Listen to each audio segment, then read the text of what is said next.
Welcome back to Health Diagnosis. What if I told you that a single puff of a vape could expose your lungs to harmful chemicals within seconds? Many people believe vaping is a safe alternative to smoking. It smells better, looks modern, and is often marketed as a cleaner choice. But the truth may surprise you. Today, we're going to explore what really happens inside your body when you take even one puff of a vape. If you vape, use the vape, or know someone who does, stay with me until the end because the information you're about to hear could change the way you think about vaping forever. Let's start with what happens the moment you inhale vape aerosol. The vapor enters through your mouth and travels down your throat into your lungs. Most people call it vapor, but scientists often refer to it as an aerosol because it contains tiny particles, chemicals, and sometimes heavy metals. These particles quickly reach the deepest parts of your lungs,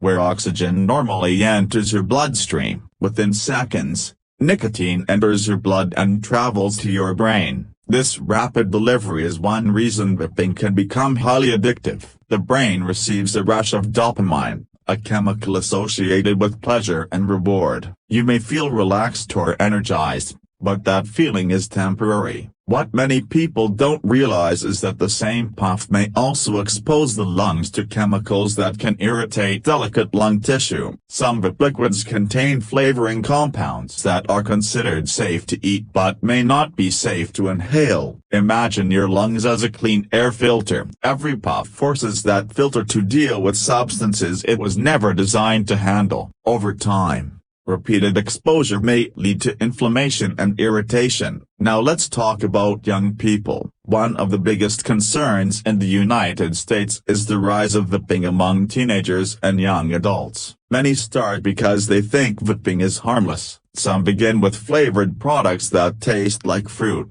candy, or desserts. Before they realize it, they may become dependent on nicotine. The developing brain is especially sensitive to nicotine. Research suggests that nicotine exposure during adolescence can affect attention, learning, and impulse control. That's a serious concern because the brain continues developing into the mid-20s. But what about adults? Many adults switch from cigarettes to vaping hoping to reduce harm. While some public health experts believe vaping may expose users to fewer toxic substances than traditional cigarettes, that does not mean vaping is risk-free. Safer than smoking does not automatically mean safe. Your lungs are incredibly complex organs. They contain millions of tiny air sacs called alveoli. These air sacs allow oxygen to move into the blood and carbon dioxide to leave the body. When irritation and inflammation occur repeatedly, lung function may suffer. You might not notice damage immediately. That's one reason vaping can be deceptive. The body often tolerates small amounts of injury before symptoms become obvious. By the time persistent coughing,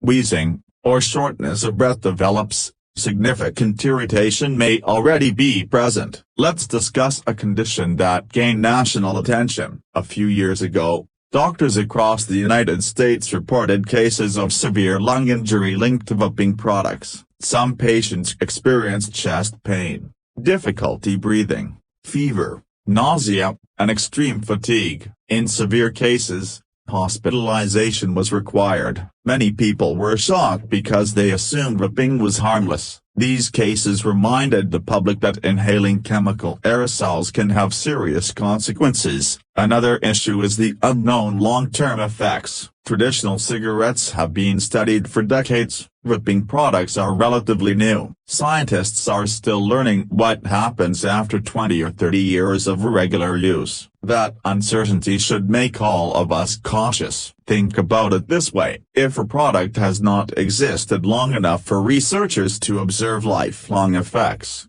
we simply cannot know every possible consequence yet. Now let's talk about the heart. Nicotine doesn't only affect the brain, it can also increase heart rate and blood pressure. Every time nicotine enters the body, the cardiovascular system responds. For individuals who already have heart disease or risk factors such as high blood pressure, This may be especially important. Some people believe that because they exercise regularly, vaping won't affect them. Unfortunately, physical fitness does not make the lungs immune to chemical irritation. Athletes depend on healthy lung function. Even small changes in breathing efficiency can affect endurance and performance. If your lungs are working harder because of inflammation, your body may not perform at its best. What about second-hand exposure? When someone exhales vaporizol, people nearby may also inhale some of those particles. While second-hand exposure from vaping is generally different from cigarette smoke, it is not simply harmless water vapor. The aerosol can contain nicotine and other substances. Parents often ask whether vaping around children is safe. The safest approach is to avoid exposing children to any inhaled nicotine aerosol. Let's discuss addiction. Many people believe they can stop whenever they want. Unfortunately, nicotine is one of the most addictive substances commonly used today. The cycle often starts innocently. One puff becomes a few puffs. A few puffs become a daily habit. A daily habit becomes dependence. Before long, the brain begins expecting regular nicotine exposure. When nicotine levels drop, cravings appear. Some people experience irritability, anxiety, restlessness, or difficulty concentrating. This is why quitting can be challenging. The good news is that quitting is possible. Millions of people have successfully broken free from nicotine addiction. The first step is recognizing the problem. The second is creating a plan. Support from healthcare professionals,